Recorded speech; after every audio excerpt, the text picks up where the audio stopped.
हम कक्षा 10 के मैथ के कुछ सवालों को हल करने वाले हैं। पहला हमने सवाल लिया है, यदि ए बी का लासा 2310 तथा ए बी का मासा 30 है, यदि बी बराबर 210 तो ए का मान ज्ञात करना है। ठीक है, तो हम लिखेंगे हल लिखेंगे। पहले लिखेंगे ए बी का लासा,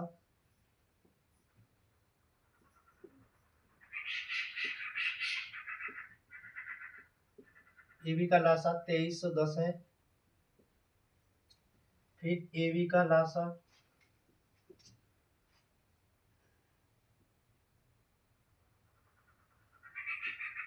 मासा लिखेंगे 30 है।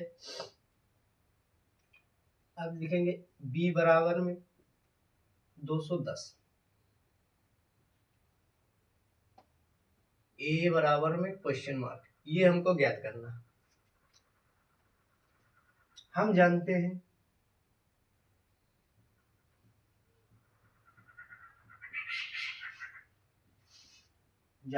कि दोनों संख्याओं का गुणनफल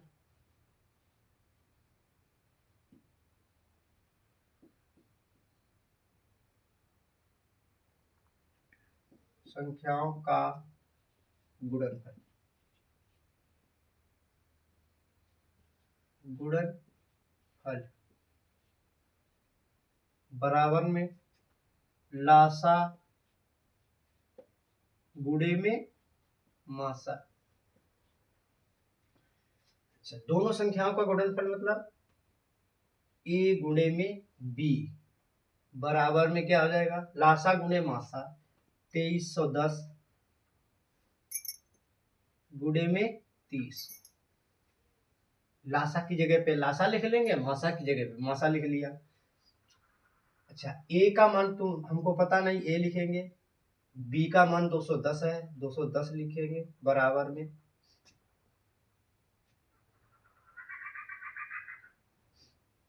2310 गुणे में 30। अब a बराबर में 210, 2310 गुणे में 30 बटे में 210 काट देंगे, 0 से 0 काट देंगे, 3 एकन 3, 3 सत्ते 21। अब 7 से काट देंगे इसको, 7 एकन 7, 7 तिया 21, 2 बचे 21, 7 तिया 21। ए बराबर में 330, अतः लिख लेंगे, अतः ए का मान 330 होगा। ये सवाल हमारा पूरा हुआ। अगला सवाल देखते हैं। दूसरा सवाल, यदि संख्याओं 132 और 288 के मासा को 132p माइनस 252 के रूप में लिखा जाए तो p का मान होगा। लिखेंगे हल। पहले तो हम 132 और 288 के गुणनखंड करेंगे,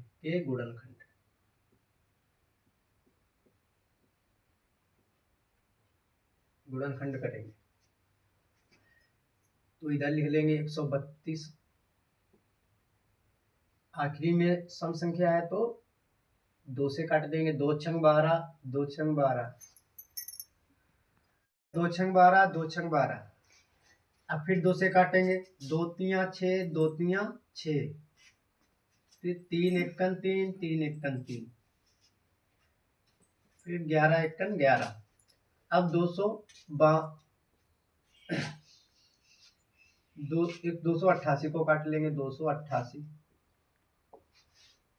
दो से, दो इक्कन दो, दो चक्कू आठ, दो चक्कू आठ, फिर दो से काटेंगे, दो सत 14, दो दूना 4, फिर दो से, दो तिया 6, एक बच गया 12 हो गए, दो छंग 12, फिर दो से, दो इक्कन दो, एक बचा 16 हो गए, दो अठ 16, फिर दो से, दो नेम 18, फिर तीन से, तीन तिया 9, तीन इक्कन 3, इसके गुणनखंड लिख लेंगे, 132 बराबर में 2 गुणे में 2 गुणे में 3 गुणे में 11, फिर 288 बराबर में 2 गुणे में 2 गुणे में 2 गुणे में 2 गुणे में 2, 3 2 5, हाँ 5 ठीक, गुणे में 3 गुणे में 3। अब इसमें कॉमन मासा निकाल लेंगे, इसका मासा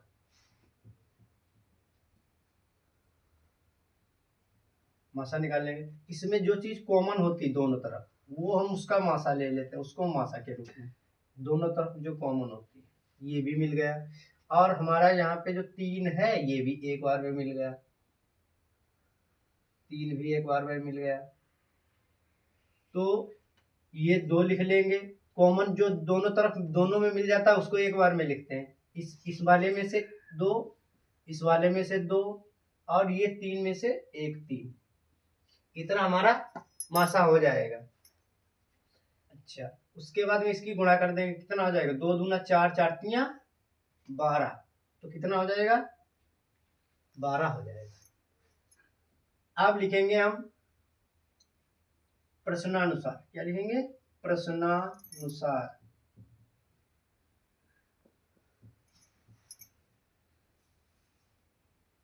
दोनों संख्याओं का मासा, जबकि मासा बराबर मासा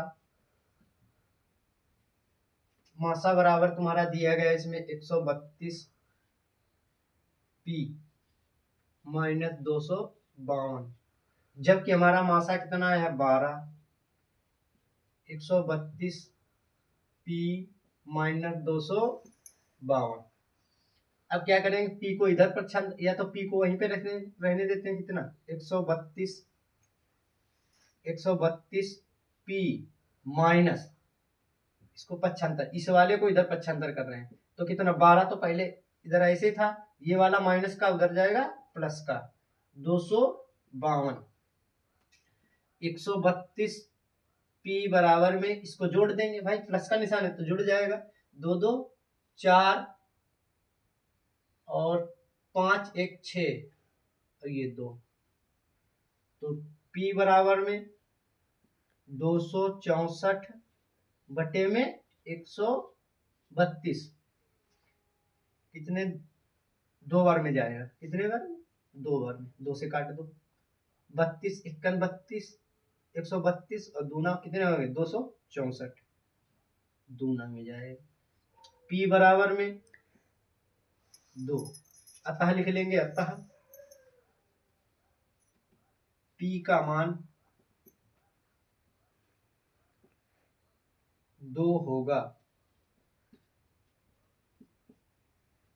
ये भी हमारा सवाल कंप्लीट हो गया। सवाल है, सिद्ध कीजिए कि 2√3 एक अपरिमेय संख्या है। तो इसको हमको सिद्ध करना है, लिखेंगे हल, माना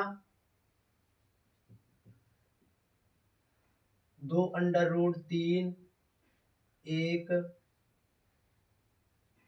परिमेय संख्या है, क्या है, परिमेय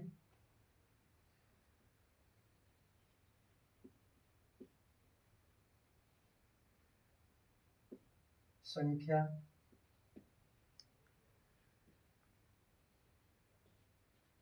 है।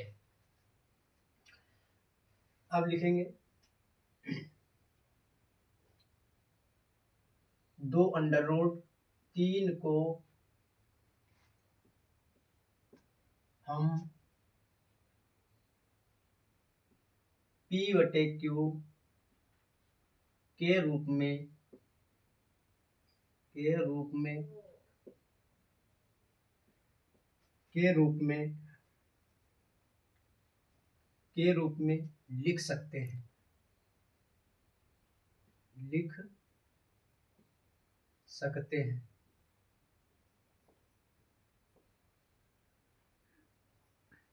जहां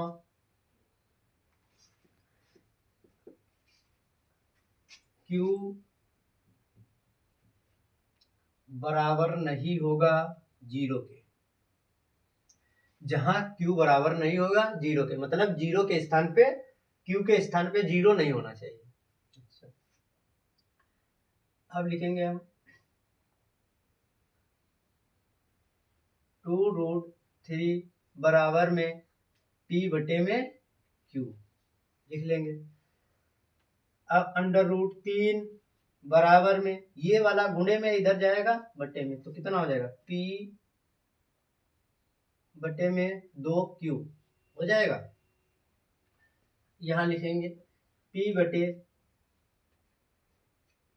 2Q एक परिमेय संख्या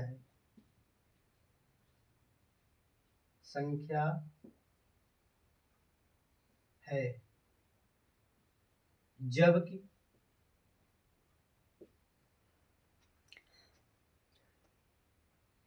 √3 एक अपरिमेय संख्या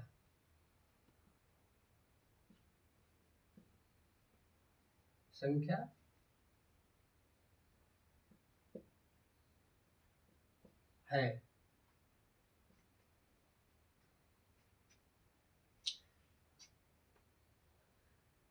जो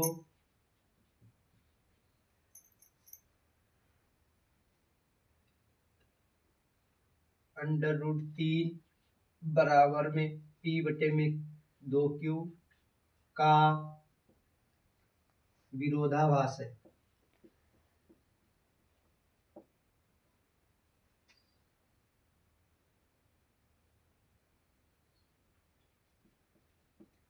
विरोधाभास का मतलब भाई कोई संख्या अगर एक परिमेय है दूसरी अपरिमेय है तो आपस में बराबर नहीं हो सकते,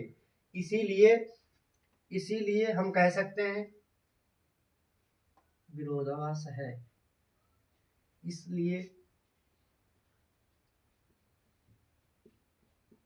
हम कह सकते हैं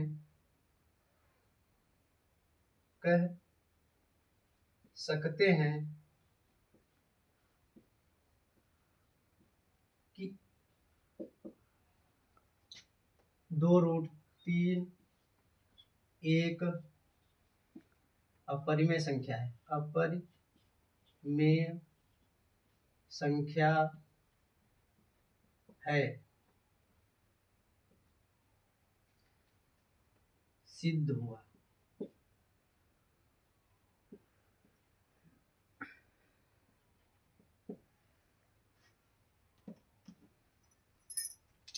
ये भी हमारा सवाल कंप्लीट हुआ, ये भी हमारा सवाल पूरा होगा।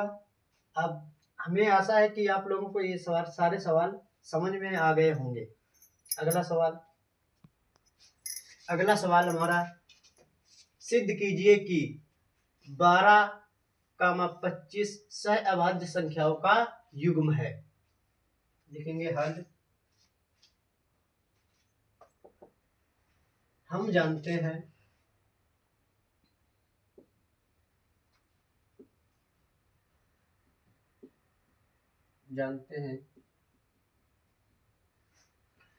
सहअभाज्य संख्याएं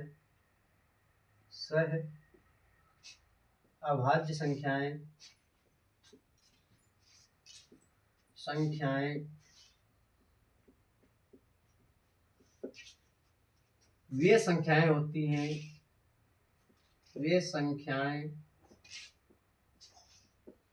होती हैं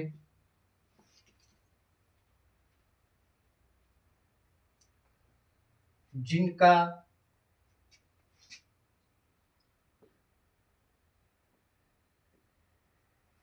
मासा एक हो या उनका केवल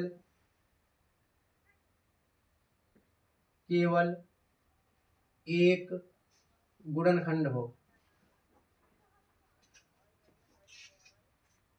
गुणनखंड हो 12 और 25। 12 पहले गुणनखंड इसका कर लेंगे, पहले 2 से काटेंगे। 2 छंग 12, 2 तिया 6, 3 एकन 3। अब कितना 25 का 5 से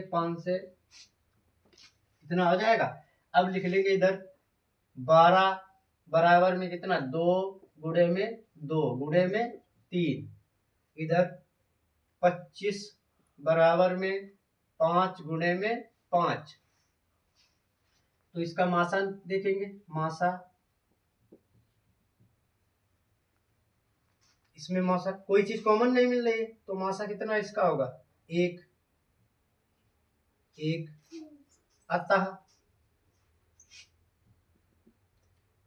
हम कह सकते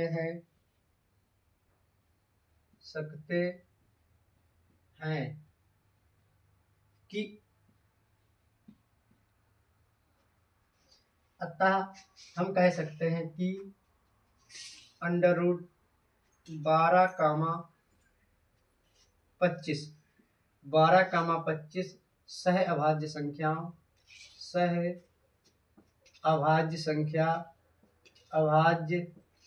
संख्याओं का युग्म है। संख्याओं का युग्म है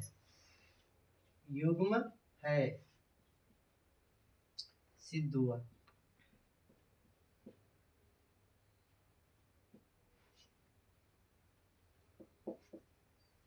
ये भी हमारा सवाल पूरा हो चुका है। अगला सवाल हमारा है निम्नलिखित में से कौन सा अभाज्य संख्याओं का युग्म है। जैसा कि हम पहले जो इससे सवाल हल कर चुके हैं उसी के तरीके से ये भी लगेगा। ये इसमें से इन संख्याओं में ये दिए गए 4 विकल्प, इनमें से कोई युग्म है जो क्या है सहअभाज्य है। हम देखेंगे। हमको ज्ञात है कि जिसका मासा 1 होना चाहिए या जिसके गुणनखंड 1 हो सिर्फ, वही क्या हो जाएगा सहअभाज्य संख्या हो जाएगी। तो इसमें देखेंगे कौन सा है। अच्छा, इसमें इसके गुणनखंड करेंगे 14 के 2 और 7 हो जाएंगे, इसके 7 और 5 हो जाएंगे। तो इसमें 7 तो कॉमन मिल रहा है, मतलब ये नहीं हो सकता है। अच्छा, इसमें देखेंगे, इसमें 3 2 से कटेगा, 3 से कटेगा, ये सिर्फ 5 से, मतलब इसमें कोई चीज कॉमन नहीं मिल रही है। इसमें देखेंगे 31 3 93 होता है, इसमें 3 कॉमन मिल रहा है, 3 दोनों तरफ मिल जाएगा, 31 मिल जाएगा। सॉरी, दोनों तरफ कितना 31 मिल जाएगा। इसमें 32 और 32 दूना 64, इसमें 32 मतलब इसमें कॉमन भी मिल जाएगा। तो इसमें हमको मासा सिर्फ 1 ही दिख रहा है। इसमें क्या है, इसमें मासा 1 दिख रहा है। तो लिख सकते हैं अतः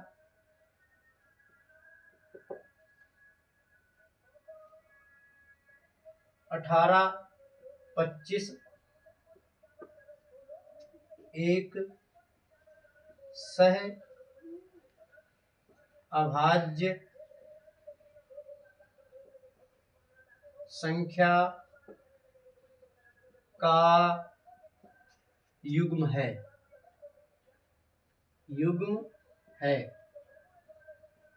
ये वाला हमारा बिल्कुल सही है। बाकी सभी में एक मासा नहीं मिलता है, बाकी सभी में अलग उसके गुणनखंड अलग अलग मिल जाते हैं, सभी कॉमन मिलता है, इसमें नहीं मिलता है। तो यही वाला हमारा सवाल सही हो जाएगा। ये सभी हमारे सवाल हल हो चुके हैं। अब अगले